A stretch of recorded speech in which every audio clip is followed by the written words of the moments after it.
اللہ تعالیٰ نے قرآن مجید فرقان حمید میں سورہ مومنون کے اندر اس حقیقت کا بیان فرمایا ہے کہ تمام انبیاء ایک ہی پیغام لے کے دنیا میں آئے، وہ پیغام توحید ہے۔ یہ امتیں ساری ایک ہی نہج پر انہیں پیغام دین دیا گیا، اور رب فرماتا ہے میں ہی تمہارا رب ہوں، مجھی سے تم نے ڈرنا ہے۔ لیکن پھر اس طرح ہوا کہ لوگوں نے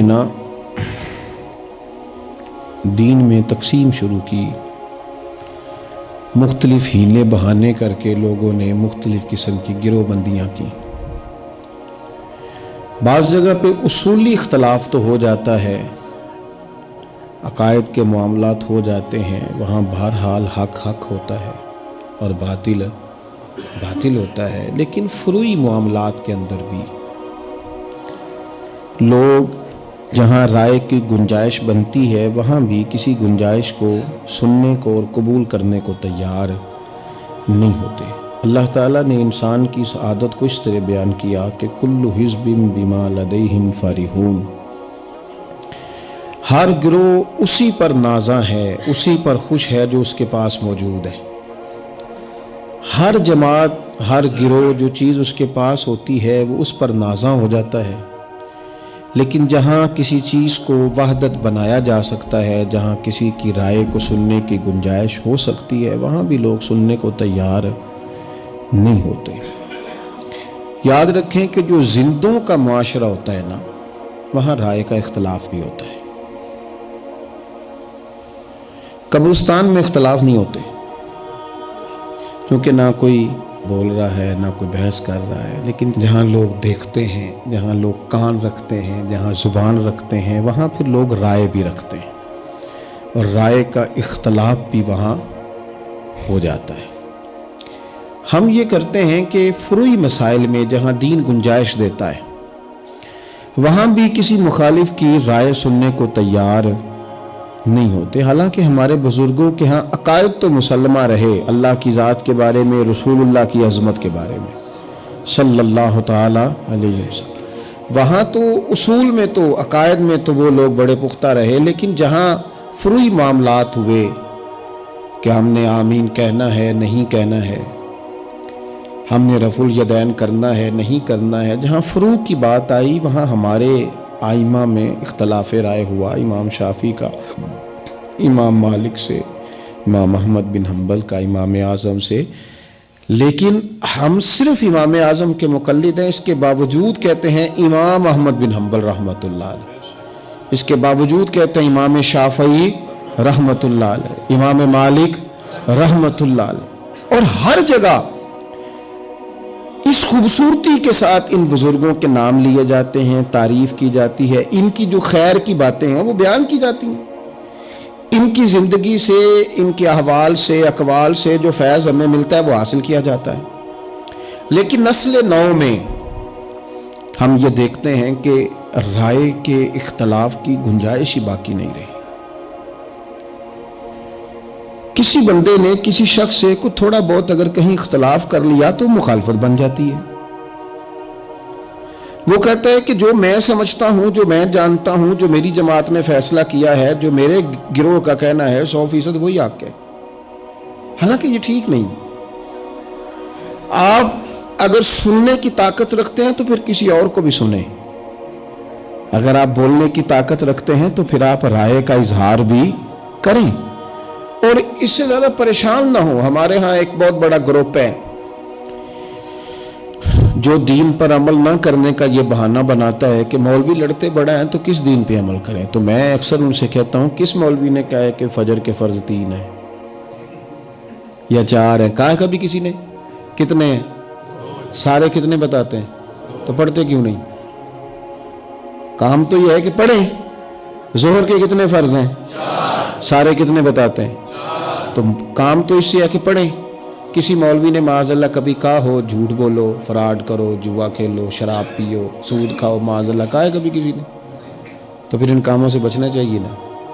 سب مولوی کہتے ہیں نا والدین کی فرما برداری کرو، پڑوسیوں کا حق ادا کرو، جائز کمائی کھاؤ، تو اس پہ عمل کرو۔ ہم تو بہانے بازی کر رہے ہیں، بہانہ بنا کے جان چھڑا رہے ہیں۔ اور بھائی مسلمات میں کب کسی بندے نے کوئی رائے اس سے اختلاف والی دی ہے؟ صرف یہ کہ عمل نہیں کرنا چاہ رہے۔ رائے کا اختلاف ہو جاتا ہے، یہ نہیں ہے کہ ساری باتیں آپ میں حق ہیں، آپ کے سامنے والے میں بھی کچھ چیز ٹھیک ہو سکتی ہے، اور جس میں جو چیز ٹھیک ہو۔ ہمارا یہ حال ہو گیا کہ ہماری چونکہ مخالفت ہوتی ہے تو ہم کسی کی کسی خوبی کو بھی قبول نہیں کرتے۔ مجھے کسی نے آ کے بتا دیا فلانا بندہ تیرا مخالف ہے تو میں سمجھتا ہوں وہ کبھی دوست بن ہی نہیں سکتا، یہ بات درست نہیں۔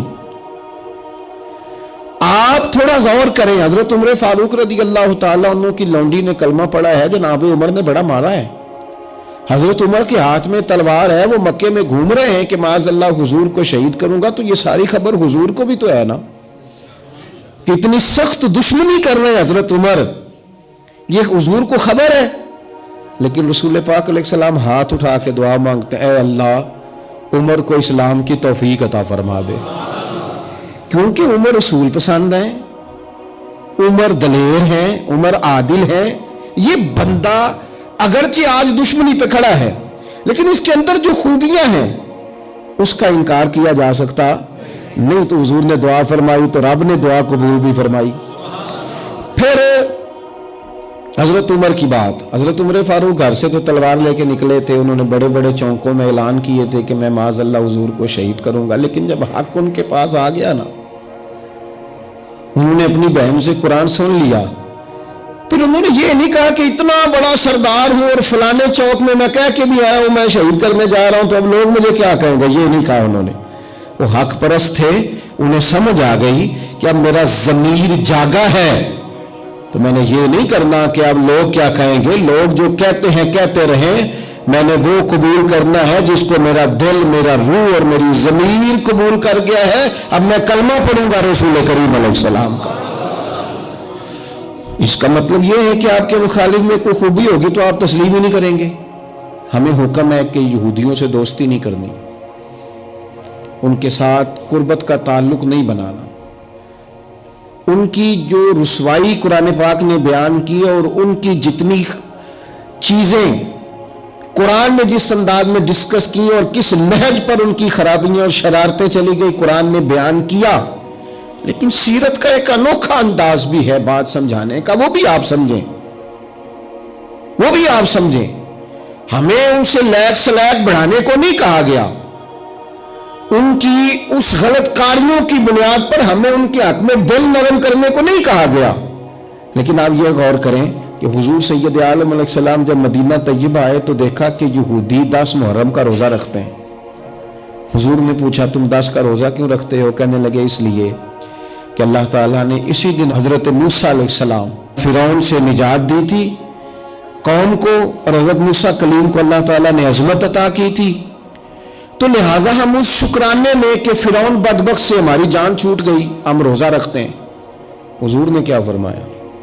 فرمایا ہمارا زیادہ حق ہے حضرت موسیٰ سے پیار کرنے کا، ہمارا حق زیادہ ہے، لہٰذا آج کے بعد مسلمان بھی روزہ رکھا کریں گے۔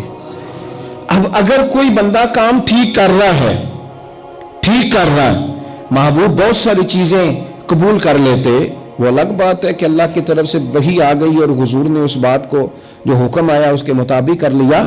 لیکن اگر کوئی بات کہیں صحیح ہو رہی ہے تو آپ مخالفت برائے مخالفت ہو، یہ حضور کی سیرت نے پیغام دیا، اگرچہ آج ہمیں ان کے حق میں نرم رویہ رکھنے کی اجازت نہیں ہے، ان کی خیر کی چیزوں پر بھی دوڑنے کی ضرورت نہیں ہے، اس لیے کہ اب وہ خیر کار ہی نہیں رہے، اب وہ دور نکل گئے ہیں، کفر میں آگے بڑھ گئے۔ لیکن اگر کسی جگہ کوئی چیز ٹھیک موجود ہے، مجھے بتائیں آج یہ رویہ مسلمانوں کا ہے؟ کوئی سیاسی جماعت اٹھ کے کہتی ہو کہ فلانی جماعت میں یہ بات صحیح پائی جاتی ہے، کوئی ایک دینی مذہبی فلائی ویلفیئر کوئی بھی جماعت کوئی کام کرنے والی ہو اور وہ اٹھ کے کہتی ہو کہ فلانی جماعت کے اندر وہ چیز ٹھیک ہے، ہم سے کوئی کہہ سکتا ہے؟ اتنی جرات ہی نہیں، اتنی طاقت ہی نہیں، ہم اتنا بڑا حوصلہ ہی نہیں رکھتے۔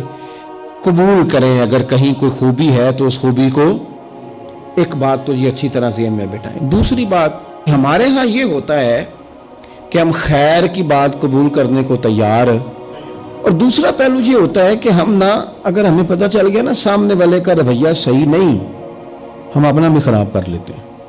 یہ اس سے بڑی غلط حرکت ہے۔ حضرت سیدہ عائشہ صدیقہ رضی اللہ تعالی عنہ ارشاد فرماتی ہیں، یہ سنن ترمذی شریف میں حدیث موجود ہے، فرماتی ہیں کہ نبی پاک صلی اللہ تعالی علیہ وسلم نے ایک شخص کے بارے میں فرمایا، وہ شخص سہارا تھا، حضور نے فرمایا یہ اپنے قبیلے کا برا آدمی ہے۔ کسی کے شر سے لوگوں کو آگاہ کرنے کے لیے کہ لوگ اس کے شر سے بچ جائیں، کسی کی خرابی بیان کرنا درست ہوتا ہے اگر کسی کو اس شر سے اندیشہ ہو۔ محبوب پاک علیہ السلام نے فرمایا یہ اپنے قبیلے کا برا آدمی ہے۔